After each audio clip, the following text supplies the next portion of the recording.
Welcome, everybody, to another edition of Amplify Your Business. Today, we're going to be talking to Rhonda Goldberg. Now, Rhonda is the president of Oh Naturals, which is a natural snack product. And so they make their snacks with banana chips or sweet potatoes in a bunch of different flavors. And so we're going to talk about her journey to getting this idea on the shelves of retailers across Canada. Welcome to the show, Rhonda. Thank you so much. I'm really happy to be here. So now I've been dying to open these packages, and I've been waiting until we hit the record button to do so, so that the audience can see. So the first one I'm going to open up here is the chocolate, and this is a banana chip. So can you tell us a little bit about the different flavors and how you came up with the different flavors for the banana chip product? That was an interesting story because it goes back to my childhood. So as a little girl, I actually hated food. I was a very picky eater. And I don't know who's listening, but if you've ever had a child and they just don't like anything, that was me. So anyways, how I grew up back in the day, and I'll kind of age myself a little bit here, but I grew up in the 70s. So back in the 70s, there was no powdered smoothies or anything like that. We created, my mother did, smoothies so that I would survive as a child, because I really just didn't like any kind of food at all, texture, smells, taste. So the smoothies consisted of bananas, fresh bananas, strawberry quick mix or chocolate quick mix, and then milk and a raw egg for protein. So I got all my nutrients that way. And the banana chip taste, and you can correct me if I'm right or wrong, but most people that try it, it tastes like a smoothie. So the chocolate banana chip tastes like a smoothie popped in your mouth with all the flavors without any milk. And our products are vegan, nut-free, and gluten-free. So I created a banana chip that tastes like a smoothie in a bag. And for all those people that love smoothies. And bananas are the number one bought fruit around the world, that everybody has an opinion on how they like their bananas, too ripe, too green. So this is the perfect banana in a bag. I would totally agree with that assessment. And so it's absolutely delicious. It does taste like a smoothie. And so for people to just see it, it's kind of a thick cut. It's not the thin banana chips that you would see in some other formats and stuff that I've seen before. And the flavor is really, really good. So yeah, this is a great product. First time I've ever had this. And like you said, it's gluten-free, vegan-free, peanut-free, obviously. So for a guy like myself who needs to be avoiding gluten, it is definitely a beautiful snack.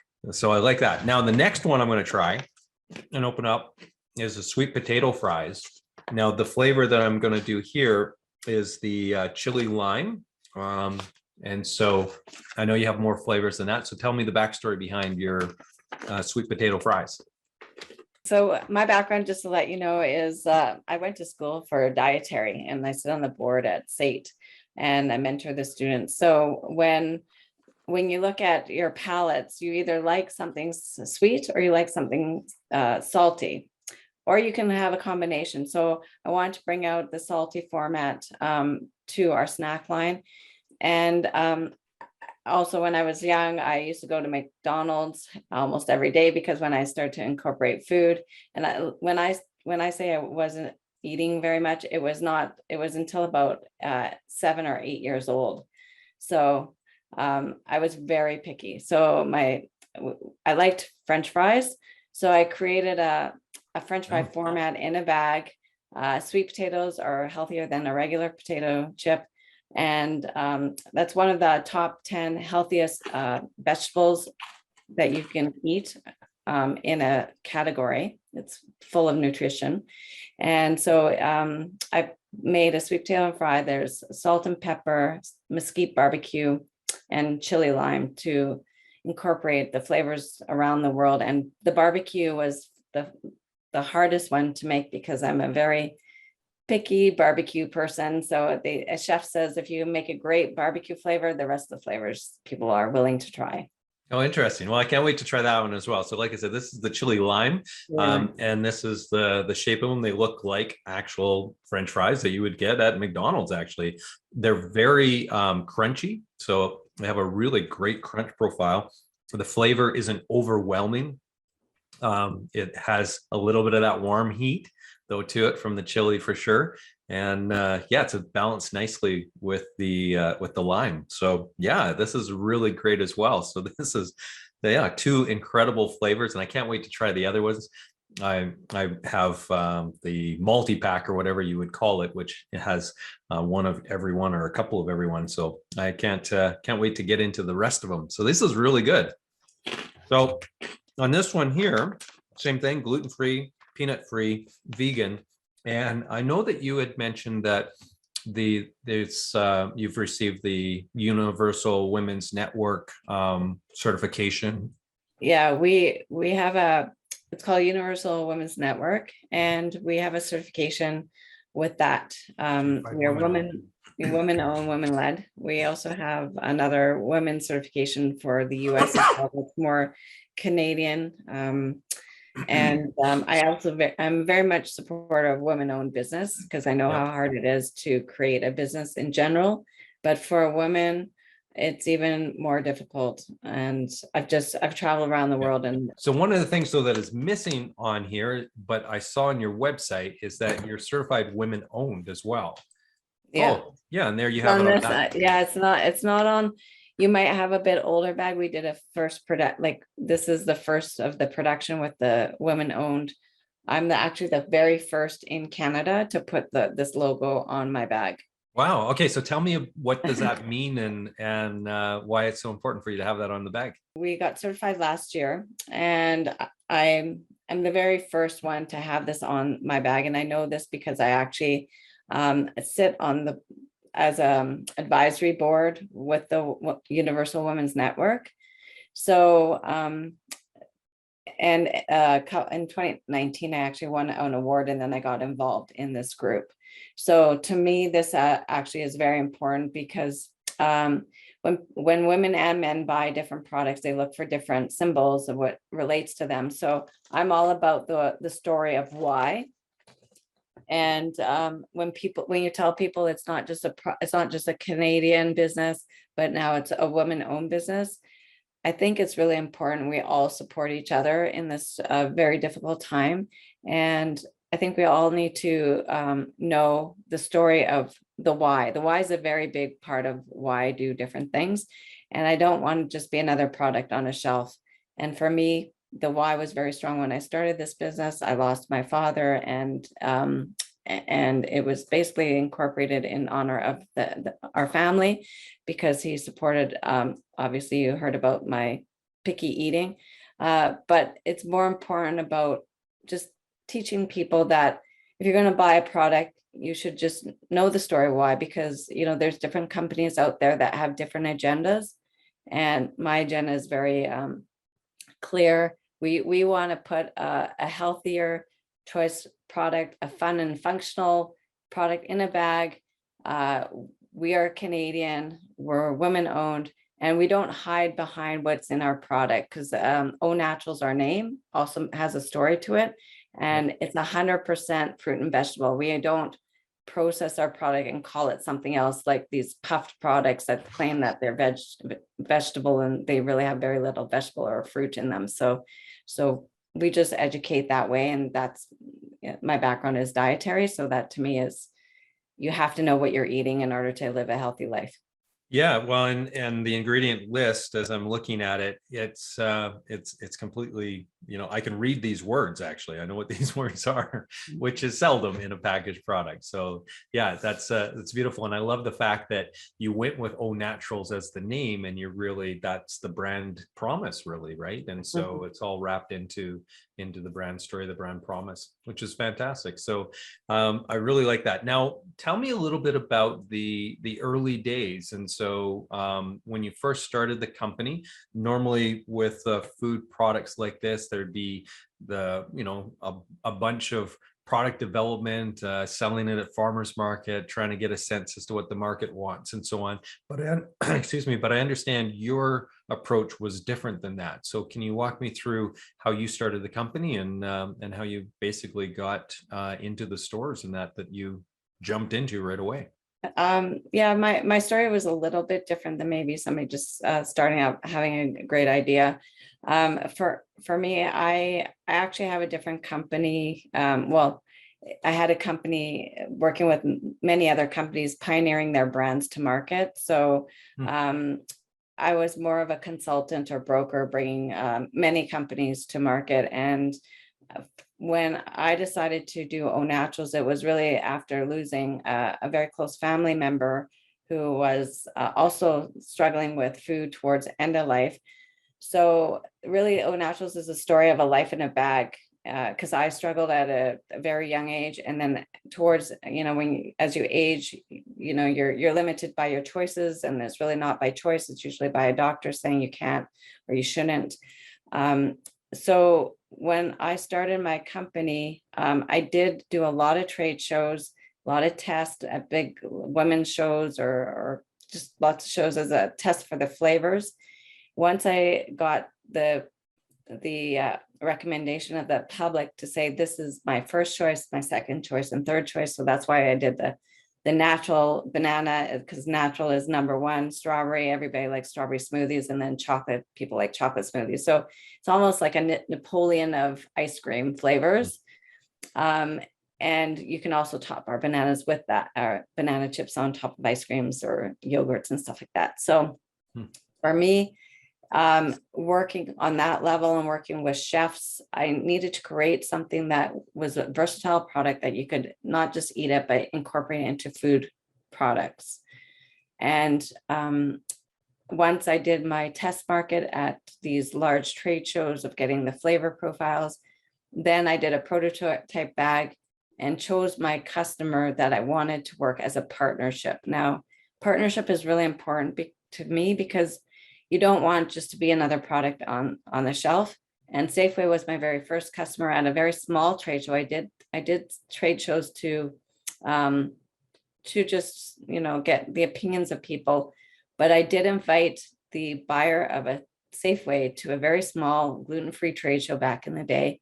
They showed up, they loved the product, and they listed the product. And, my meeting at the Safeway stores was in a prototype bag. I took my bag, I took all the competitors' product, and I educated them first. Didn't sell them, because people don't like to be sold, but they like to be educated. And once they got enough information and they believed it enough that they saw the legs on this and the value, I guess, for their customers, they committed to me. So that's how I did my story. And then my next customer was Co-op, and my third was a Walmart. So I pre-sold the concept before the container arrived, because everybody can have a great idea, but then they have to find their customers. So I did it a little bit opposite. I had a great idea, found my customers before I actually brought in the product.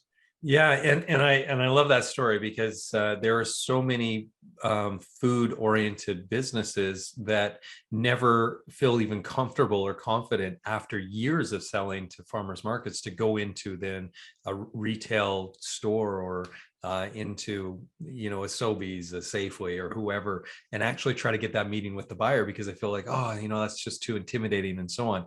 You did this as the first step before you even had the product developed, and so you were just at the prototyping stage, which is absolutely fascinating, and good on you for taking that bold step in changing the whole process around flipping it on its head, so to speak. And so that's really cool, and it's great too. Then I really want to emphasize this for our audience is the knowledge that you had. Like you said, people don't want to be sold, they want to be educated.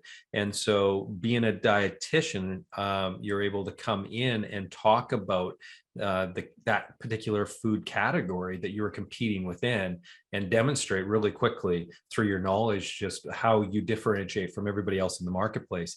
And I think that's what the food buyers are looking for. The retailers want something that's going to stand out on the shelf, that's going to offer something different. And the category that you're in with gluten-free, so this was back, I think you said around 2013, 14, something like that. So in the earlier days of the gluten-free trend, I suppose.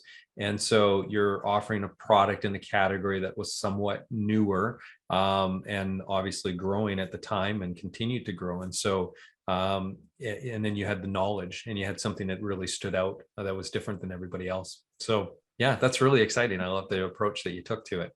And so now you're in like massive distribution. So 7-Eleven, which has stores, I don't know what they dwarf the grocery store industry for sure in terms of number of stores and that. So is it just Canada? Are you selling globally? What's the story there?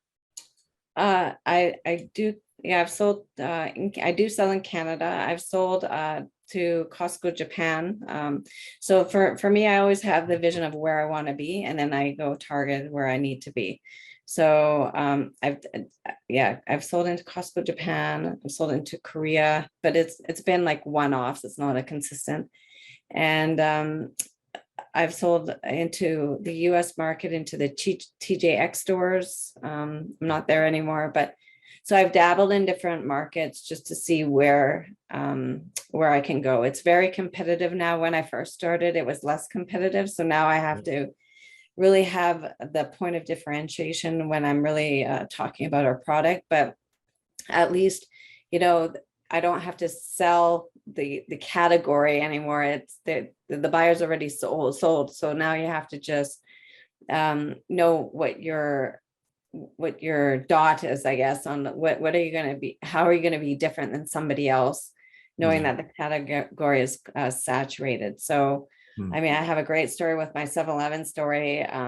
It was, if you want to hear it, I can share it. Yeah, for sure. It's quite interesting. So when I first started my company, 7-Eleven, I wanted to be in 7-Eleven because I actually was a speaker for the convenience trade show.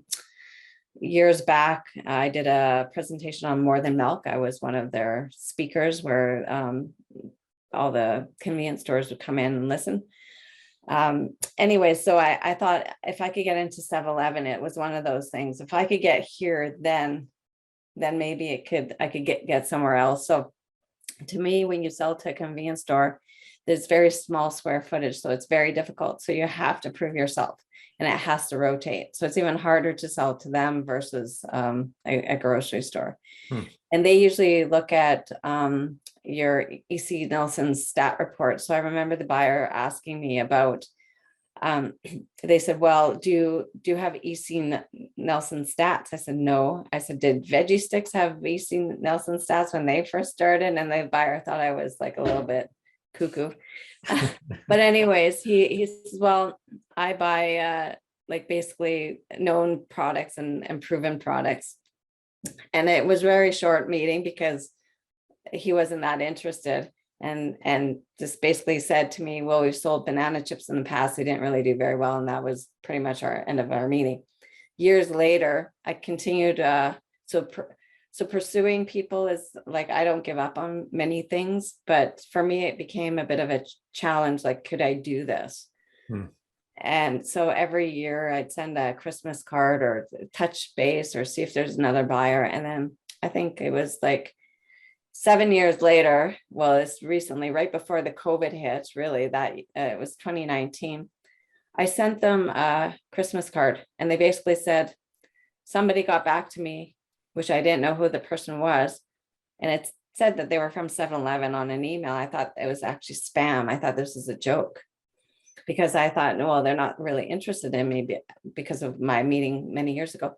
Yep. So I was going to delete it, but I thought maybe I'll just call this number to see if this is really a 7-Eleven number and see if this is not spam. Yeah. And the gentleman answered, that he's from 7-Eleven. I said, okay. And they wanted a sample. And I said, okay, well, I can provide you a sample. They said, we actually are interested in your company. And I almost fell off my chair when I listened to this on the phone. I said, you're interested in me? And they said, well, yeah, we're looking at new categories. I said, okay, no problem. Still wasn't sure about this. I thought they maybe wanted to look at my snacks to see compared to like whatever else, or like, I didn't think I actually had a chance. Yeah. And they said, well, we need this product right away. I said, okay. So I thought, I didn't know what to think of this, but I did rush to pay extra to get the sample there. they made their decision within 2 weeks. They said, well, if we're gonna do something, we're gonna like, we have a time frame. Anyways, and within that time frame, I know it's a long story, but I ended up going to the 7-Eleven stores and I wanted to see where my product would be placed in case they did like my product. And I Yep. happened to go in a 7-Eleven store that there was a district manager at the time I was there. It was very bizarre. I didn't know who he was. And he says, what are you doing? I said, well, I'm trying, I want to put a presentation together just in case I have a chance of getting in store. Anyways, I got my presentation done. He says, don't take a photo. I said, no problem, I won't. Anyways, they decided to list us within 2 weeks into I think it was 250 stores. Oh, wow. But I think they found us at a store that they respected and somebody maybe liked our product and they fast tracked it. So I guess the reason why I'm telling us the story is because you should never give up and never close the door, because you never know what's going to happen. And then I found out it was right before COVID. We were one of the top suppliers for 7-Eleven in the better for you snack category right before COVID hit, and we're still there today. So I guess we're a good enough company to stay in there. Yeah. I'm thankful for that for sure. And I never take just because you're in a store that you're going to be in a store tomorrow, because I've had stores where I've been in a store and then you lose a store. So Yeah. So speaking of that, because you did mention that you were in, some stores in the States and then you're no longer, and you had some exposure at Costco, and then that ended for a little bit, and now you're gonna likely be back in there. But when it comes to that, what you've learned there, like in terms of gaining entrance into these stores and then being removed from the list. Is there any lessons about then the persistence and what maybe you need to do in order to get yourself back on the list, and or any lessons along the way in terms of what differentiates the experiences that you've had with staying within certain stores versus the ones that you just weren't a good fit for? well, it's really terrifying when you have a big customer and then they say, well, we're doing category review and we need to eliminate SKUs, and you might be on a chopping block. And that's actually what happened with Walmart. They had our product was in the produce section because that's where I wanted our product to be. That's how I started my business. We were in produce sections. And that the reason for that is that it's the only gluten-free, peanut-free place in a whole grocery store, and it was fitting for our products. But I didn't want to really go down like even a natural section because they have different flours and different things in their product, and ours is 100% fruit and vegetable. So for us, that's where I wanted to be. I still want to be in the natural section or the gluten-free section, but that's the first category. So when they say you're on a chopping block because of space, or the president has eliminated packaging out of a category, you have a mini heart attack, because it's like, oh my God, how am I going to find another customer, especially in Canada that's as big as you, without paying any listing fees or whatever, there's all these, just because you get in store doesn't mean you have to sometimes pay to be in there. There's lots of costing, and it becomes very expensive. So you have to, sometimes it's better to walk away because you're not going to make any profit at all. So I'm not in a negative, you have to be a for-profit business to survive. Yep. I'm not a non-for-profit. So it's very scary. And that's why I started looking elsewhere and calling the government to say, okay, well, I can't afford all these listing fees. Is there other customers outside of Canada that I can get into so that I can keep my production? Because when you're purchasing, it's all about scales. And like my flavor, to purchase flavor, I have to purchase a lot of flavor. It's not just a little bit. And then there's expiry dates on all this stuff. So I'm always racing against expiry dates. And you also are tying up cash. And the cash, I'm not a money tree. So I don't have all this money that just I could grow, and there it is. So it's very challenging, and people don't talk about how challenging it is. And when you have a customer like a 7-Eleven or Safeway that you're in for many, many years, and you trust that you're still going to be there, there's no guarantee in life that you could, tomorrow, that any of these customers can say, well, we've made the decision, and they've changed my flavors out, and I've had excess stock. So it's really scary. It's not, being an entrepreneur is not glorious. It's a lot of stress. Yeah, for sure. And Hopefully so you have, so how do you manage that though? Like, so how do you approach that in terms of, for instance, you're in Costco and then you get that call that, well, you're no longer going to be in Costco. You have the inventory, you have, you're, like you said, you're racing against expiry dates. Are you just pivoting that inventory then into your existing channels, or are you actively then or aggressively trying to find another channel of distribution for that? well, that happened to me in the US where, it was basically, I had almost a container sitting and I was racing against expiry dates. So I was desperate because I needed to find, first of all, a home, because you're paying for storage fee. You're racing against shelf space, like your shelf life against your product. Who's going to buy you with 2 months or 3 months? You have to give a certain amount of time frame. So yeah, it's super scary. And I was calling government up by saying, do you know anybody? The trade commissioners around the world are amazing to deal with. Hmm. I mean, they're such a resource and very resourceful. So I was calling them, asking them if they knew anybody to help to alleviate some of the tied up cash I had somewhere else. And the reason that happened was there was a merger and acquisition with a partner. So choosing the right partners, even for an importer or just a distributor, you don't know what they're going through. So I had that bit of a headache on they actually sold their company. So it was basically a double whammy for me. I had to remove it very quickly. So TJX is a great spot. The Winners, Marshalls, Yep. like those group of companies, they look at all types of products. You don't have to pay listing fees. It's, they look for these kinds of products, but then you're selling it at maybe a price that you don't want to sell it for. But sometimes it's better just to not get the same margins and take a loss versus, donating to, we've donated foods to the mustard seeds and homeless, but you do that when you can. If it's about you, you have to take care of your business first. Okay. Now, talk to me a little bit about anything that you might have, done differently had you known at the time. So back when you were starting the business or in the early days of the business, that now now, right? So looking back with the knowledge you have, is there anything that you would have done differently? Done differently. I think when you price things out, you got to price things properly. So increasing a price after you've actually been in a store or been in the market is very difficult. And even though you might say, well, will somebody buy it at this price?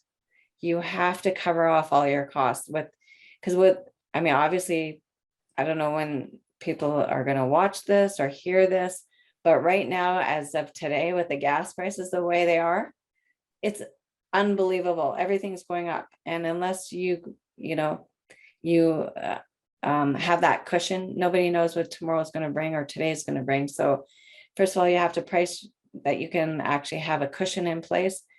And if you don't, I think it becomes quite scary when you don't increase it as it goes. And because a lot of people are saying we can't have a price increase through a retail store, or they might not want it because somebody else has incorporated their pricing, and that, it's just a lot of paperwork for them to fill out always. So they might just go with somebody else that's already, has all these cushions in place. So you just got to be aware of that kind of stuff. Okay. Well, thank you so much, Rhonda. I really appreciate you taking the time today to chat with us about Oh Naturals. And I think the product is absolutely fantastic. What I've tasted so far definitely has you standing out against all the competition that's in that category. And so for people who are interested in trying it out, best place to go would probably be down to a Safeway or a Save On or the 7-Eleven as an example. I think you're also in Sobeys and Whole Foods, Thrifty Foods, I saw on the website as well. So most of the major groceries or online, right? Yeah. Awesome. And if anybody wanted to reach out to you directly to ask you questions or to just connect with you, what's the best way to connect with you personally, Rhonda? They can send me an email, Rhonda at oh-naturals.com, or I can provide my cell phone number if people would like, at 403-471-7075. Awesome. Well, thanks so much, Rhonda. Really appreciate it. And for those of you who enjoyed this episode, we have many more episodes over in our archives at amplifyyourbusiness.ca. And there's also a little application form there. If you happen to be an entrepreneur who has a great story to share, just fill that out and you could be featured on a future episode. And until next time, everybody stay safe and enjoy this wonderful spring that is in front of us.